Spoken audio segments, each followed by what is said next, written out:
Assalomu alaykum hurmatli televizor ko'ruvchilar, yaxshimisizlar? Dünya Uyg'ur Qurultayı To'g'ri televiziyasi Uyg'ur ovozi suhbat programmasiga xush keldinglar. Ben Hidoyat Musajon. Mushu vaqtinglar xayrli bo'lsin.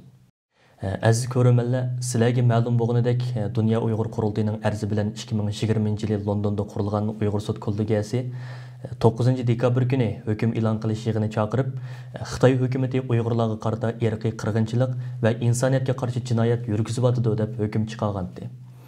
Sotning bu hukmnomasi e'lon qilingan hamolla stansimizning bevosita ziyoratini qabul qilgan Dünya Uyg'ur Qurultayining raisi To'lqin Ayso apandim Uyg'ur sud kollegiyasining hukmini qizg'in qarshi oladiganligini ifoda qilish bilan birga Uyg'ur sud kollegiyasining hukmi e'lon qilingan 9 dekabr kunini Dünya Uyg'ur Qurultayining Uyg'ur irqiy qirg'inchiligi xotira kuni deb bekitganligini jakarlagan edi. Undaqda Uyg'ur sotining hukmnomasi nimadan derak beradi? Bu hukmning bundan keyin xalqarada ko'rsatilgan ta'siri qandoq bo'ladi? Uyg'ur milliy harakati bundan keyin qonuniy jihatdan yana qaysi qadamlarni besish kerak? Mana mushu savollarga javob tepish maqsadida bugungi suhbatimizga Dünya Uyg'ur Qurultayi Qonun komitetining mudiri, Kanadadagi siyosiy faoliyatchilarimizdan advokat Mehmet To'xta apandimni taklif qilgan bo'ldik. Hurmatli Mehmet To'xta apandim, oldi bilan bugungi programmamizga qatnashib olaydi vaqt ajratganligingiz uchun ko'pdan ko'p rahmat aytman, rahmat sizga. Arzumaydi, ko'p rahmat. Hurmatli Mehmet To'xta apandim, yuqoridan men deb o'tib ketgan bo'ldim. Bu 9 dekabr kuni Uyg'ur sud kollegiyasi o'zining hukmnomasini e'lon qilib, Xitoy hukumatı Uyg'urlar ustidan irqiy qirg'inchilik va insoniyatga qarshi jinoyat sodir qilyapti degan bu hukmnomani e'lon qilgan bo'ldi. Ham siz o'zingiz bir huquqchi bo'lib sifatingiz bilan Uyg'ur sud kollegiyasining bu 9 dekabrdagi hukmiga qanday baho bersiz? Oldi bilan mushu haqida fikrlaringizni elish bilan programmamizni boshlab ketgan bo'lsak. Ko'p rahmat. Vaqtni tejash nuqtasidan men nuqtaliq bir qancha hukmlar bor, shu haqida oldin ola tushuntirish berib o'tishni muvaffaq deb bilayotiman. Birisi bu Uyg'ur sud kollegiyasida ishlagan asosli sudchilar hammasi hech bir haq talab qilmay bekorlik ishladi, ya'ni o'zining tarafsizligini qo'g'didi. Ikkinchidan, bu sud kollegiyasi yani hiçbir his tuyg'uga yoki bo'lmaydi Uyg'urlarga hissdoshlik ya Xitoy hukumatiga o'chmanlik nuqtasidan emas, qo'lida bor bo'lgan paket. Bu paketlarning ichida isbotlana oladigan dalil va isbotlana oladigan dalillardan mushu munosabat qonunlarning qaysi nuqtalariga tushadigan va qaysi nuqtalari orqali beradigan hukmga shuni asos tashkil qila oladigan mushu omillarni ko'zda tutib turib, tarafsiz holda qonuniy bir hukmnoma e'lon qildi. Endi bu har qanday bir sudda bir da'vo bir sudchining oldiga kelganda bularning o'ylashadigan oldi bilan ikki halqaliq bir omil bor. Ya'ni İngilizce'de bunun question of law, question of fact deydi. Bunun ma'nosi qaysi paketga asosan hukm qilaman?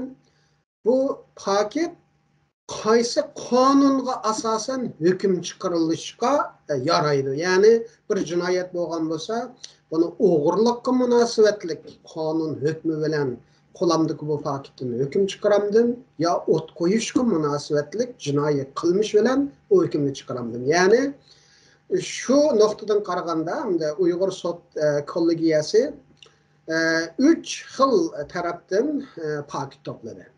Birisi bevosita shu Xitoy milliy qirg'inchiligining qurboni bo'lgan shohidlardan paketlarni va ularning kechirmishlarini angladi. Ikkinchidan mustaqil tadqiqotchilardan, ya'ni mutaxassislardan ularning o'sha qo'lga keltirgan paketlarini anglab chiqdi.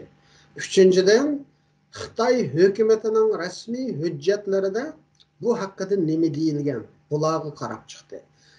Mushu 3 xil manbadan kelgan paketlar bo'yicha endi bu paketlarni qaysi qonun bilan sotlayman, buningga qaror berdi.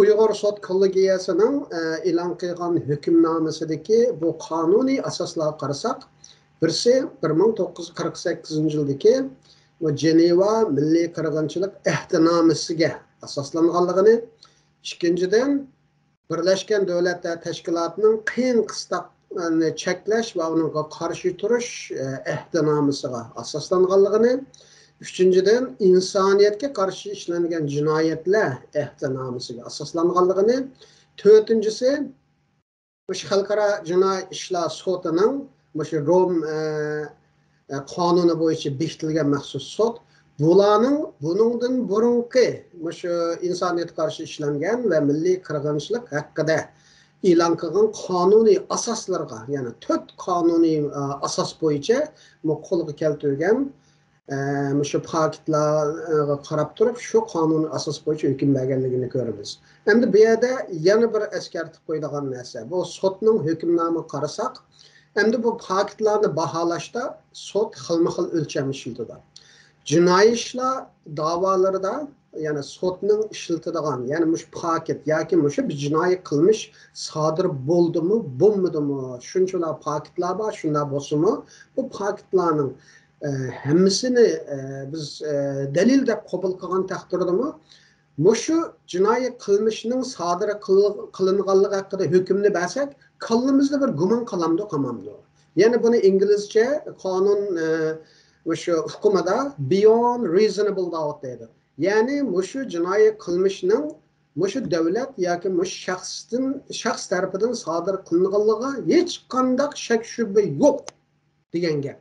Yani egerçende bu jinoiy qilmishning sodir qilinganligiga 99% ishonchi bo'lib, 1% gumon, acaba mundaq bo'lish ehtimolligi bormi degan shu 1% gumon bo'lsa, u beyond reasonable doubt degan o'lcham, ya'ni hech shak shubhasiz mushu jinoiy qilmish sodir qilindi degan yuqori o'lchamga bu to'shmagan bo'ladi. Ya'ni bu sotning ishlatgan o'lchami şu ig'ir jinoiy ishlarni sotlashda ishlatilgan shak shubhasiz, hiçbir gumonga mahal yo'q, hiçbir gumon qilishga sabab yo'q, to'liq ishonchi bilan mushu jinoyat sodir qiladigan mushu eng yuqori qonuniy o'lchamni ishlatdi. Shu bo'yicha bu sot Xitoy hukumatining Uyg'urlarga, Qozoqlarga va Sharqiy Turkistondagi yerlik millatlarga nisbatan sodir qilgan, sodir qilib kelayotgan va hozirmi davomlashayotgan shu jinoyat kategoriyasini men yuqorida tilga olgan 4 xil kategoriya qonuniy asos bo'yicha ve bu qonuniy asosga tushadigan guvohchilarning, shohidlarning bergan isbotlari, tarafsiz mutaxassislarning o'ttirib qo'ygan isbotlari, dalillari ve Xitoy hukumatining ichki qismidan sizdirilgan o'sha hujjatlari ve texnikalik omillardan foydalanib qo'lga keltirilgan dalillar, masalan, sun'iy amro ko'rinishlari va boshqalar mushularni asos qilib turib, men yuqorida degan eng yuqori qonuniy o'lcham bo'yicha hech qanday gumonga, hech qanday shak shubhaga yer bo'lmagan holda to'liq ishonch bilan Xitoy hukumatining Uyg'urlarga sodir qilayotgan va qilgan jinoiy qilmishini bir milliy qirg'inchilik deb atadi, ikki insoniyatga qarshi ishlangan jinoyat deb atadi. Shunlashqa bu sotning hukmining muhimligini qonuniy asoslar bo'yicha nayti puxta ekanligini eskartishimga to'g'ri keldi. Endi yana bir narsani eskartib qo'yishimizga to'g'ri keladigan narsa shu. Sot mushu irqiy qirg'inchilikqa munosabatlik mushu 1948-yildagi irqiy milliy qirg'inchilik yoki irqiy qirg'inchilik deb ataydi buni. Mush ehdinomasidagi 1 va 2 modda var. 1 modda o devletlarning, ya'ni mushu 1948-yildagi mushu milliy qirg'inchilik ehdinomasini qabul qilgan, imzo qo'ygan davlatlarga mas'uliyat yuklaydi. Bu mas'uliyat nima deganda, bu davlatlar o'zlarining davlatida shu milliy qirg'inchilik yuz bergan ya yuz berish ehtimollari haqida jiddiy yipuchi bo'lgan shunday ahvolda bu milliy qirg'inchilikni to'sash va uning oldini olish uchun butun kuch bilan tirishish kerak degan modda birinchisi. Xitoy bu 1948 yildagi Milliy qirg'inchilik ahdnomasiga taraf bo'lgan, imzo qo'ygan davlat. Xitoy yana birinchi moddadagi bu ahdnomaning bu birinchi eng chong moddasiga xiloflik qilganligini hukm qildi. Ikkinchidan, shu Milliy qirg'inchilik ahdnomasi 1948 yildagi bu ahdnomaning ikkinchi moddasida qandaq jinoyatlar milliy qirg'inchilik jinoyatini shakllantirdi deb bunga aniqlik berilgan. Bu yerda 5 turli jinoiy qilmish sanab o'tilgan. Birisi ma'lum guruh, diniy guruh bo'lsin, etnik guruh bo'lsin yoki nopasning ma'lum bir ijtimoiy guruh bo'lsin, madaniy guruh. Ma'lum guruhni butunlay va qisman holda bu guruhni o'ltirish. Ya'ni butun o'ltirish shart emas, qisman. Bu shuni ko'radi. İkincisi, bu guruhni to'liq ya qisman holda har xil qiyin qistaklar bilan bularni jismoniy va ruhiy jihatdan qiynash. Üçüncüsü, bu gruplarga to'liq va qisman holda bu gruplarning vayron bo'lishini keltirib chiqaradigan qasddan tadbirlarni ilish. Ya'ni buni tushundirsak, -40 gradusdagi bir soğuqqa uyimizdagi bir mehmonni chiqarib etsak, u mehmon to'nglab o'ladi. Gerçi biz o mehmonni biz o'ltamidik. Ama -40 gradusda bu mehmonning o'lishini bilib turib, biz uydan chiqarib etsak, o mehmon o'ladi. Yoki olmaydi. Bir hamroyimizni çöl jazirada su yok, yemek yok, hiçbir yerga tashlab qo'ysak, gerçi o odamni biz o'ltamagan bilan şu odamning o'lib chiqishini keltirib chiqaradigan şu sharoitlarni biz hozirlagan yoki majburlagan bo'lganimiz uchun odamning o'lishidan biz sababchi degan gap. Bu yerdagi shu 3-omil dal shu milliy qirg'inchilik ahdnomasidagi bir guruhning qisman yoki to'liq vayron bo'lishini keltirib chiqaradigan shartlarni hozirlash va uni tengish deganning ma'nosi, ya'ni shu Uyg'ur va boshqa shu jazo lagerlaridagi qarindoshlarimizning mayli tamoqsiz, mayli qiyin qistoq, mayli ruhiy va mayli jismoniy har xil shakldagi mushundaq sharoitlarni, ularning vayron bo'lishini keltirib chiqqan sharoitlarni ularga tengishni ko'rsatadi. To'rtinchi omil ma'lum guruhning qisman yoki to'liq nüfusning tabiiy ko'payishini oldini olish, ya'ni to'g'itchaklash. Beshinchi omil element yoki jinoiy qilmish, ya'ni bir guruhni yoki bolalarni ma'lum bir o'zi tava bo'lgan guruhdan boshqa guruhga yetkazish. Qisman yoki to'liq.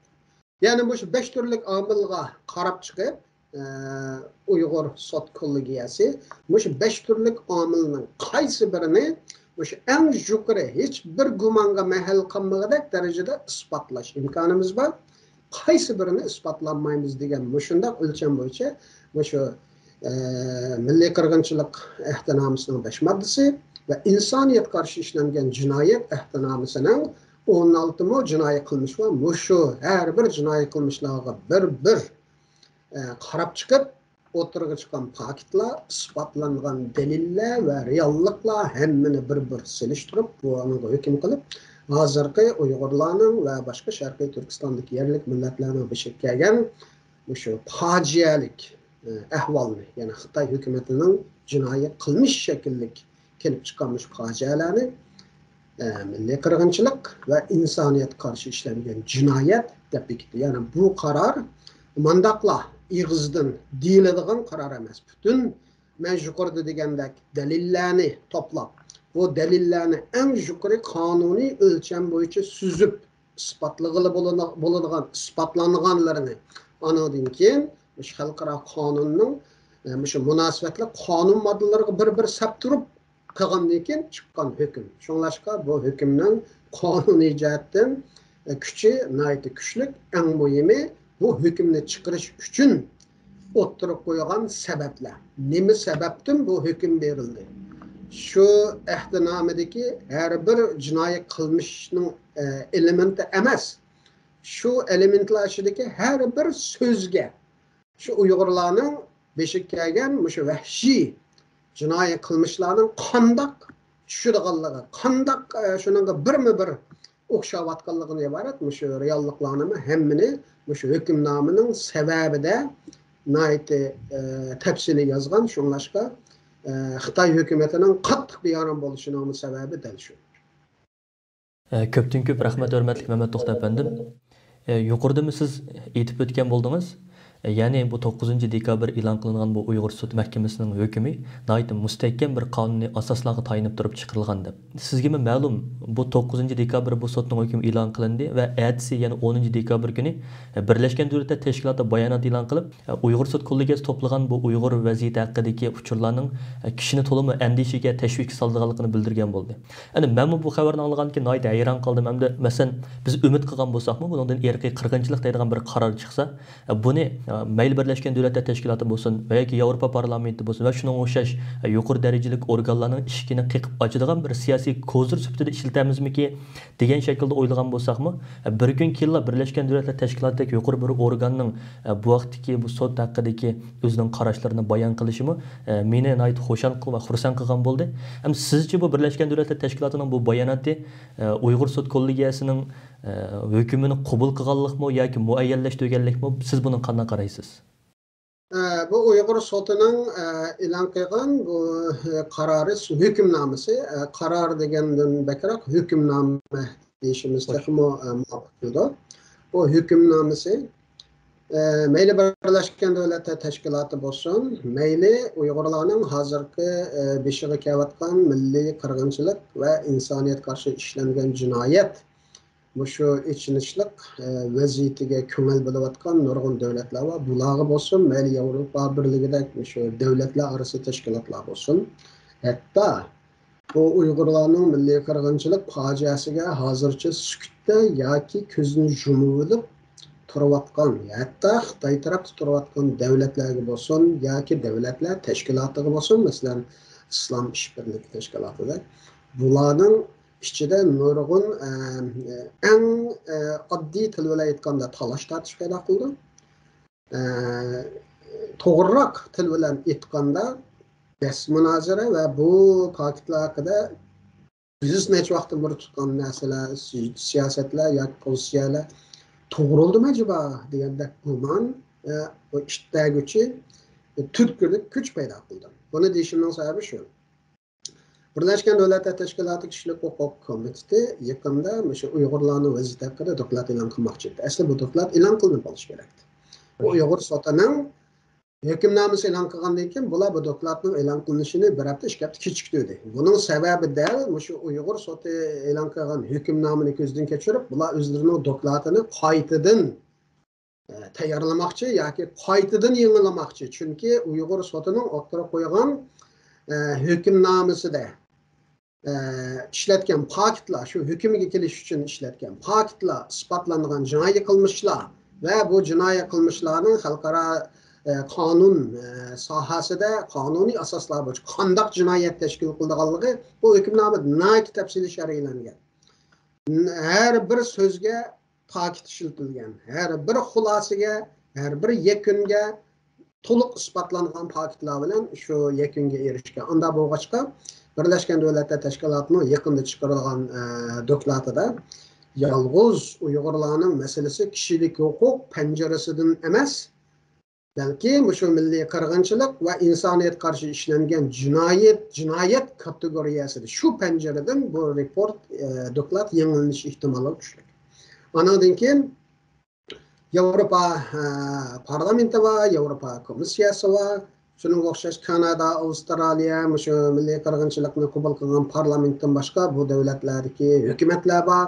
Bular hozirgacha Uyg'urlarning shu beshidagi fojialarni milliy qirg'inchilik deb atashning o'rniga bu kishilik huquq, ig'ir kishilik huquq dafsandichiligi degan kategoriya bo'yicha bunga muomala qilib kelyapti. Endi bu hukmnoma bu davlatlarning yoki bu hukumatlarning pozitsiyasida o'zgarish paydo qildi. Anadan keyin yolg'iz buning bilan qolmaydi, xalqaro organlar bor. Birlashgan Davlatlar Tashkilotining organlari bor.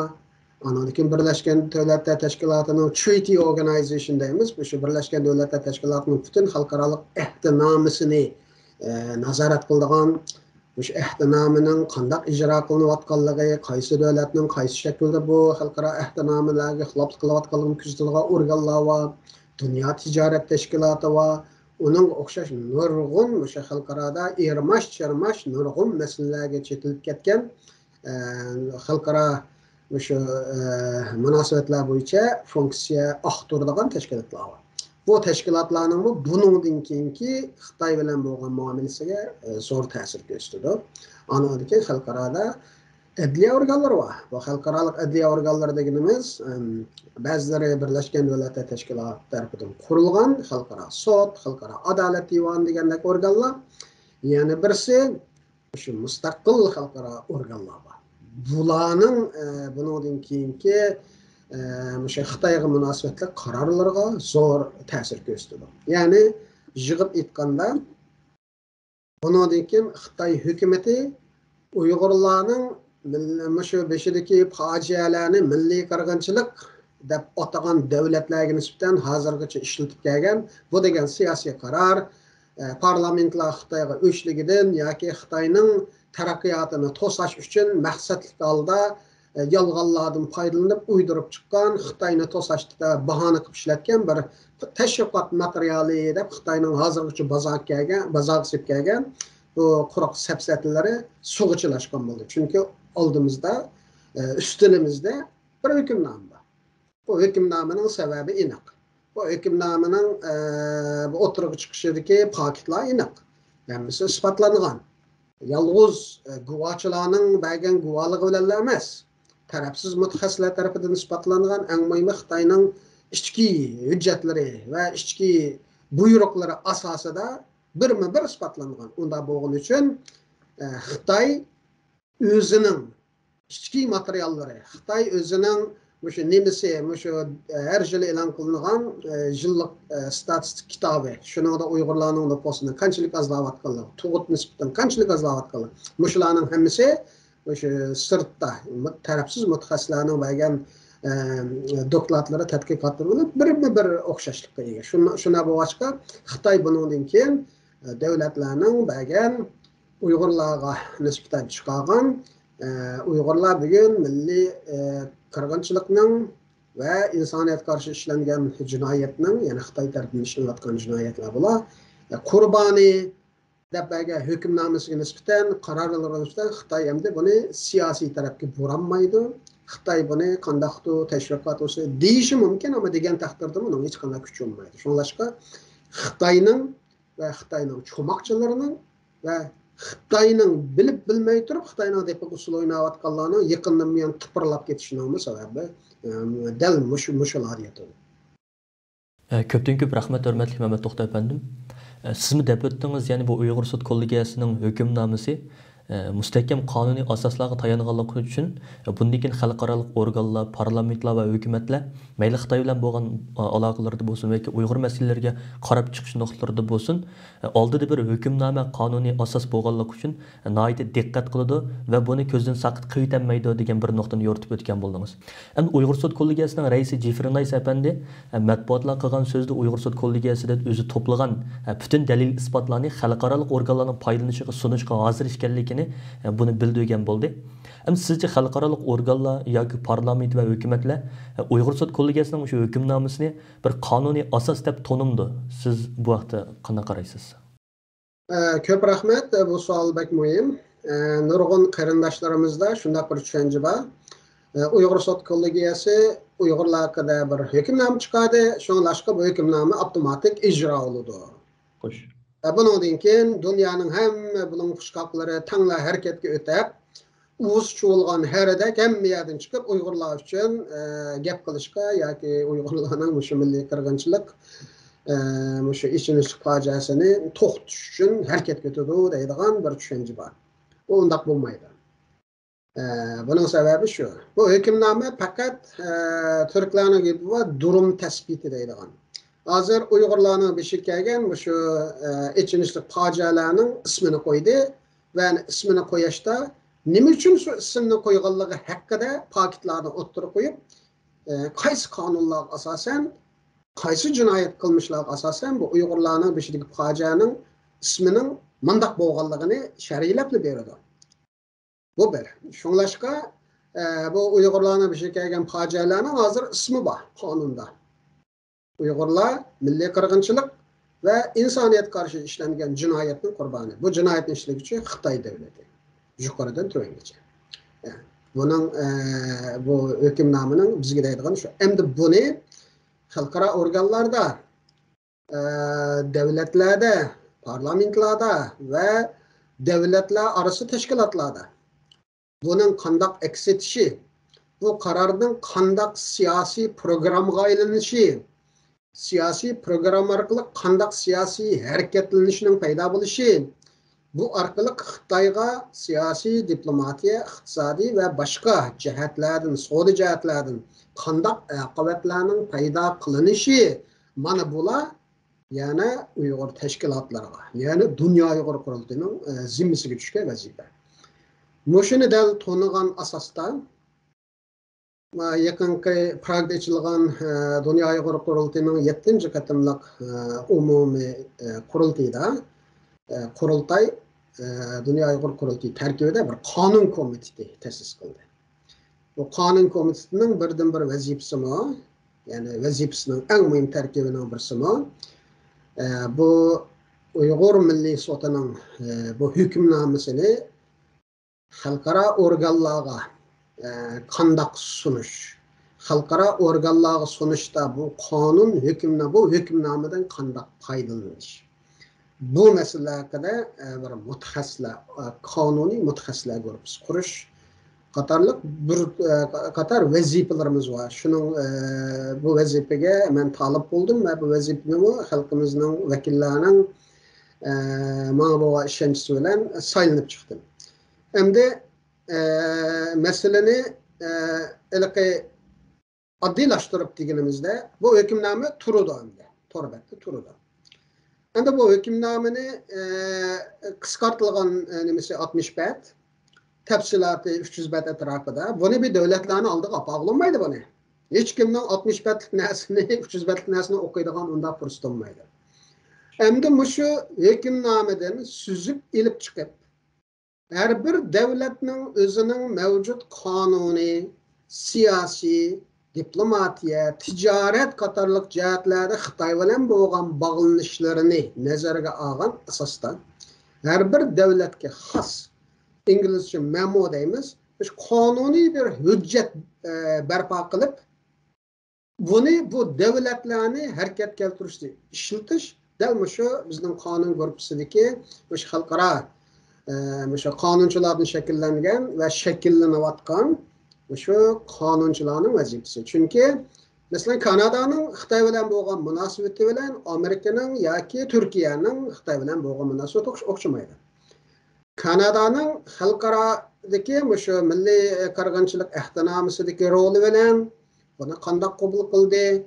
Qabul qilgandagi o'zining davlatida, ya'ni Kanadada bunun münasebetlik ichki qismda qanday qonunlar chiqadi? Bu milliy qirg'inchilik ehtinomisini ijro qilish, buningga buzg'unchilik qilganlarni jazolash haqida Kanada qanday qonuniy mas'uliyat, javobgarlikka ega? Bu ahvollar har bir davlatda o'xshamaydi. Shunlashqa apirib men Uyg'ur sot kollegiyasining hukmnomasini Kanada hukumatining oldiga tashlab bersam, buni men qanday qilmay deyish mumkin. O'xshashlik Turkiyaga tashlab bersak, qarasa hali muhim narsada qildi, ammo men buni qanday qilmay deyish mumkin. Oshuningdan suzib chiqib, masalan Turkiyani misolga olsak, şu Türkiye'nin kanun özlerinin xalqaro şu ehtinomilar bilan munosabatlik ichki qonuni şu xalqaro ehtinomilarga munosabatlik ustiga olgan xalqaroliq qonuniy javobgarligi, mas'uliyati mushularning hammani Türkiye'nin o'zining asos qonuni, jinoiy ishlar qonuni ve xalqaro qonunga munosabatlik chiqargan belgilamalari, Türkiye'de kanun hükmedeki kararname yoki şu Türkiye asas kanununa maslaştırıp şunun royunu icra qilish uchun chiqqan qonunlar oldu. Şu kanunlar bilan bu hükümnameni bağlaştırıp tutup Türkiye'ye has bir kanuni belge o'tirib chiqarishimiz lazım. Türkiye'nin bilani qilish kerak. Kanada'gım şunda, başka devletlergim şunda. Şunlaşqa bunun keyinki Uyg'urlarning bu davası birisi kanun sohasida bo'ldi. Xitoyni xalqaro qonun bo'yicha jazolash nuqtasidan, ikkinchidan xalqaro siyosat nuqtasidan bo'ldi. Şu iki narsa, iki soha hozir Uyg'urlarga, Uyg'ur tashkilotlariga paydo qilgan eng cho'ng ham fursat, ham hirs. Fursat deganimiz, agar buni yaxshi foydalansak, ya'ni shu o'yinni qoidasi bo'yicha o'ynashni o'rgansak, xalqimiz uchun cho'ng fursat. Agarchanda o'yinni shu xalqaroda hozir tuzilgan, bo'lgan, ishlayotgan qoida bo'yicha emas, o'zimiz bilgan bo'yicha xonlaylo bilan o'ynayman desak, bu yana bu bir bizning uchun bir fojia, bir yaxshi fursatdan istifoda qilolmaganlik va bu fursatni tepib o'tganlik bo'ldi. Shuning uchun hozir Uyg'ur tashkilotlariga bu bir oltindek bir fursatni yaratib berdi, o'zini isbotlaydi. Burun tashviqot qilatdik, dardimizni anglatdik. Derdimizni hikoya shaklida anlatdik. Xitoy ani qildi, mani qildi, Uyg'urlar avlayotdi, ma bo'layotdi, Xitoy andaq vahshiy, mandaq eski. Bu ishning nihoyat oson taraf etdi.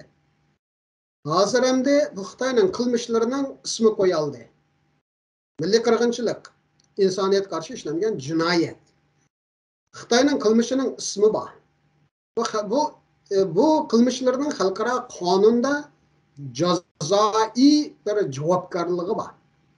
Andan keyin o'sha dunyo davlatlari o'rtasida shakllangan bir fikr birligi bor. Davlatlarning o'z fuqarolariga qarata ishlagan milliy qirg'inchilik va insoniyat qarshi ishlangan jinoyatlarni qanday jazolash haqida qurilmalar bor. Xalqaro organlar bor. Garchi bu organlarda Xitoyning kuchi bor. Shunday bo'lsa-mu Xitoyning kuchi bor deb tashlab qo'ydigan narsa emas. Endi bu organlarga bu hukmni moslashtirish kerak. Şu organlarning ishlash belgilamalari, şu organlarning qaysi sohadan qaysi sohagacha funksiya ijro qila oladiganligi yoki turkchilganda yetki doirasi bor, ya'ni huquq doirasi bor. Ya'ni qaror april bu organ tashlab qo'yilmaydi. Shu organning o'zini bir mas'uliyat doirasi bor. Endi bu qarorni masalan ma'lum bir Birlashgan Davlatlar Tashkilotining organiga olib bormoqchi bo'lsak, shu organning mas'uliyat doirasiga tushadigan qilib bu qonuniy hujjat oldiga shakllantirishimiz lozim. O'xshashli bu davlatlar orasida ham kuchga ega. Anadan xalqaro organlarimiz ham kuchga ega.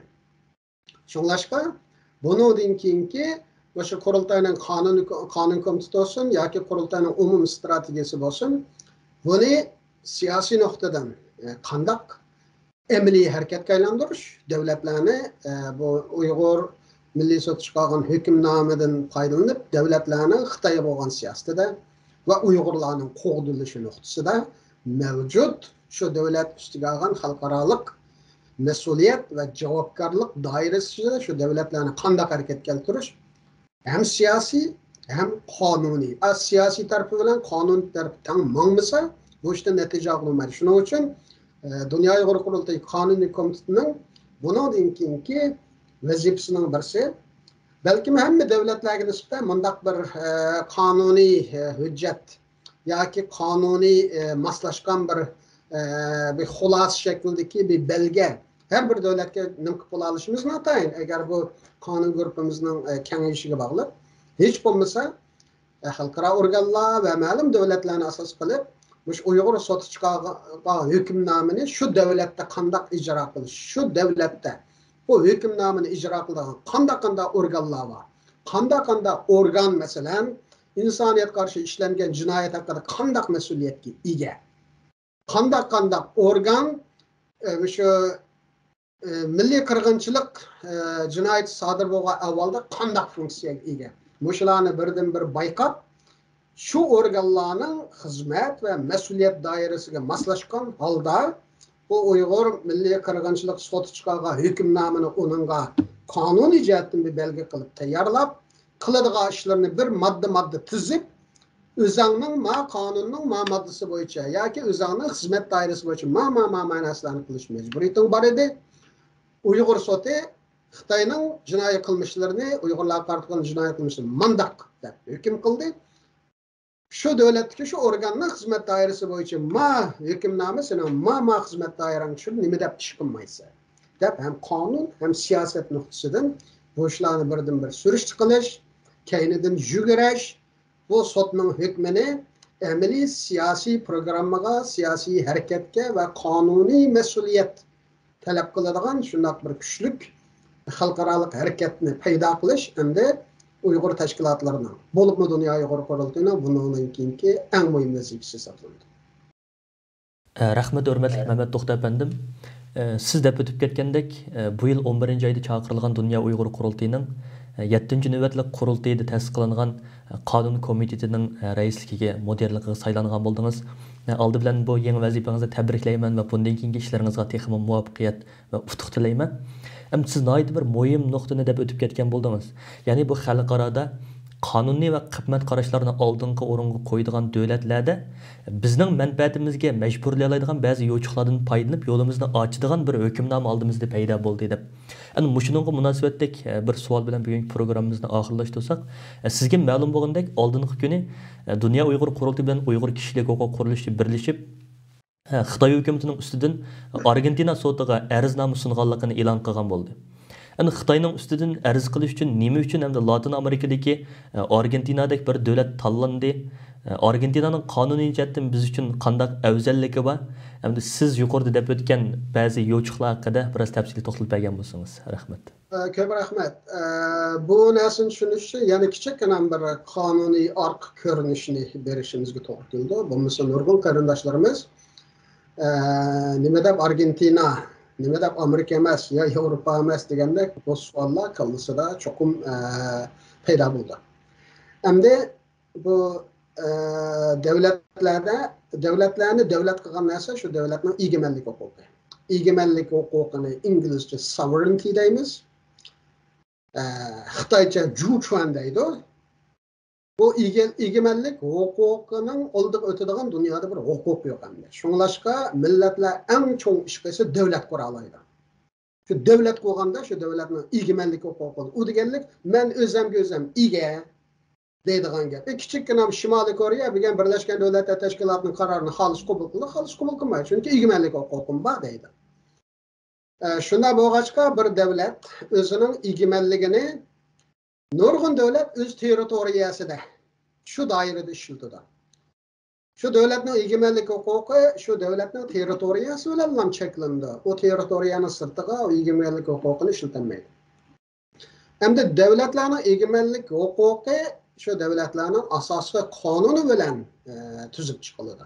Asos qonunda shu davlatning egemenlik huquqini adinlarcha deganlik. Hamda ba'zi davlatlarda shu qonun jihatdan bo'libmi shu davlatlardagi mustaqil adliya sistemasida o'zining davlat territoriyasida bo'lgan jinoyatlar haqida hukm qilishdan iborat qonuniy salohiyatlar bu sud mahkamalariga berilib qolmasdan shu davlatning sud mahkamalariga o'zining davlatining sirtida bo'lgan insoniyatga qarshi nayt ig'ir oqibatlarni keltirgan, nayt ig'ir jinoiy qilmish shakllangan jinoyatlarni surish qilish jihatdami bir qism davlatlar o'zlarining adliya organlariga o'zining territoriyasining sirtida bo'lgan jinoyatlarni surish qilishdan iborat shunday bir imtiyozni bergan. Bunday davlatdan dunyoda ikkisi bor. Mening bilishimcha. Birisi Argentina, yana birisi Ispaniya. Ispaniyani biroz chekladi. Bundan 5 yıl burun şu Falun Gongchilar İspaniya sotiga Jiang Zeminni sotlash haqida bir ariznoma sungan va İspaniya soti Jiang Zemin İspaniyada yashamaydi, Xitoyda yashaydi. Shu İspaniyaning asosiy qonuni İspaniya adliya organlariga bo'libmi sotiga İspaniyaning territoriyasining sirtida bo'lgan jinoyatlarni qarab chiqish shu jinoyatlar haqida hukm berish salohiyati va imtiyozini bergani uchun İspaniya soti Falun Gongchilarning Jiang Zemin haqida bergan ariznomasini qabul qilib, shu Jiang Zemin haqida hatto tutish berganlar. Shu sababdan dunyoda o'zining territoriyasining sirtida o'zining adliya organlari orqali hukmnoma e'lon qiladigan yoki o'zining territoriyasining sirtida yuz bergan jinoiy qilmishlarni surish qilib shu haqida hukmnoma bera oladigan davlat nayta oz. Hozir shu bizga qolgani shu Argentinaning shu birla tanlashi bor.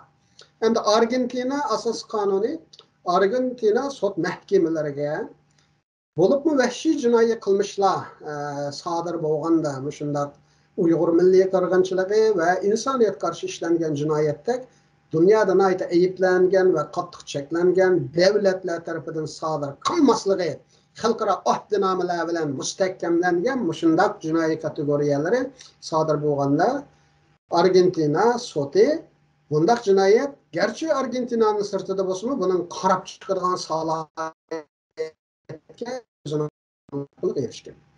Biz Dünya Uyghur Qurultayı bütün devletlerinin şu adliya sisteminin imtiyaz dairesini sürüştü qilish, müşakkil ügünüş arkalı ve qonunchilarning bizga bergan maslahati bo'yicha şu Argentinadagi hozirgi mavjud asos qonunning Argentina sud mahkamasiga bergan şu imtiyozi bo'yicha Argentina sud mahkamasining o'zining territoriyasi sirtidagi Xitoydek shundoq davlatni sudlash ve muşunun hakkında hüküm ilan qilish salohiyatini Argentina asas qonuni biz ko'rib, muşundaq kelganda advokatlarning bergan maslahati uchun biz jazmlashtirgandan keyin advokatlarni vazifalantirdik ve advokatlar rasmiy holda Argentina şu federal sudiga Uyg'ur milliy qirg'inchilik va Uyg'urlar qartilgan insoniyat qarshi ishlangan jinoyat kategoriyasidagi jinoyatlarning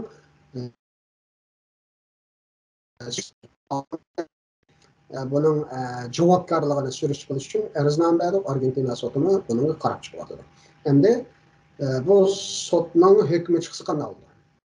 Endi bu dastlabki bir boshlanish bo'ldi. Bu sud har holda belgilik bir bosqichlari bor.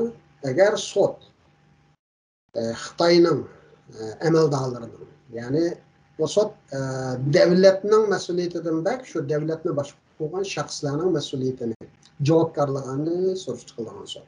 Shuna bo'lib masalan Xi Jinping hozir Xitoyning davlat boshlig'i, davlat raisi.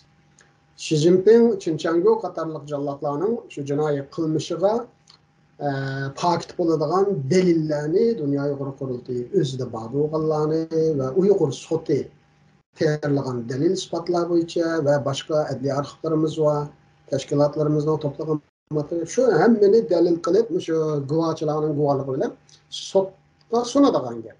Sud buni qarab chiqdi. Qarab chiqib Xitoydanmi sizlar qartamish shundoq iddaolar, shundoq ayblashlar bor. Bunga beradigan javoblarni balki Xitoynimi o'zini oqlashga taklif qilish mumkin. Xitoy uni qabul qilib kelamdi, kelmamdi o'zlarining ishi. Shu mavjud ahvolga qarab Argentina sudi Xi Jinping qatorliq shu Xitoy jallodlarining Uyg'urlarga yurgizayotgan milliy qirg'inchilik va insoniyatga qarshi ishlangan jinoyat javobgarligi haqida hukmnoma e'lon qildi. Hukmnoma e'lon qilsa Argentinaga kirsa tutish buyrug'i ham chiqdi. Endi yana Uyg'ur tashkilotlarining bundan keyin qiladigan yana bir ishimiz bu biroz qonuniy jihatdan shuni talab qilyapti.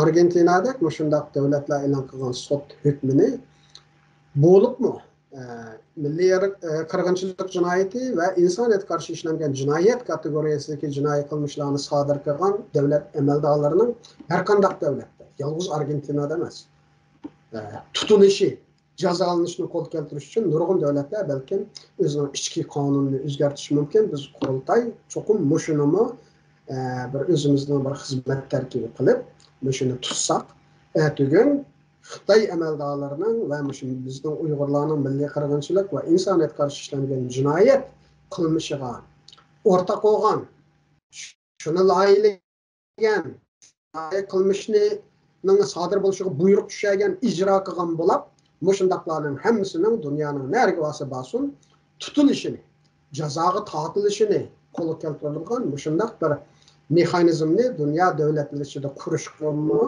ve Dünya Uyghur Qurultayı belki kuch chiqara olishi mumkin.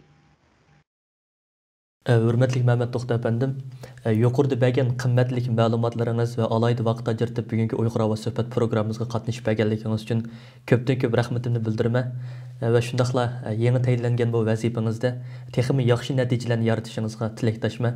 Ko'pdan ko'p rahmat sizga. Sizga ko'p rahmat.